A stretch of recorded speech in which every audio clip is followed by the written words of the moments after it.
जाजपुर बरी ब्लॉक अंतर्गत बौद्धपीठ रत्नगिरी रे ठिका संस्था अधीन में कार्य करुवा सफेई माली और सिक्यूरीटी गार्ड कर्मचारी आंदोलन 7 मास धरी दरमा मिल नथिबारु रत्नगिरी मुख्य फाटक सम्मुख में धारणा ठिका संस्था अधीन में 2024 रु काम करुछंती कर्मचारी किंतु कर्मचारी माने दीर्घ 7 मास हेबो दरमा पाई नाहंती बारंबार अभियोग करिबा परे मध्य संपृक्त ठिका संस्था सुनु नथिबा कर्मचारी माने अभियोग करिसंती सेपटे टेंडर अन्य एक ठिका संस्था को मिलिथिबारु कर्मचारी को छटई करिबाकू चेतावनी दैछि तेबे कर्मचारी मानकू पुण्य थैथान पाई बरी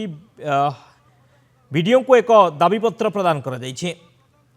मोर दरमा 7 मास है ना जो आम कलेक्टर सार कहले कहले वीडियो सार तुम अच्छा सब बुझे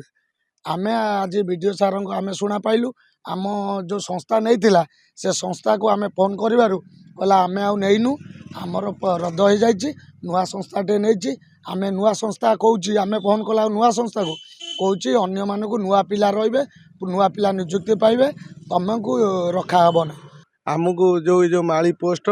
आउ सिक्यूरीटी गार्ड ये जो गाड़ी भी सफाई गाड़ी चलाऊ से सब आमको विदा करदे बसती आउ पुनर्निजुक्ति आम कि कहमु जो ठिका संस्था आमको नगई से ठिका संस्था को ये कम मिलना अन्य कौन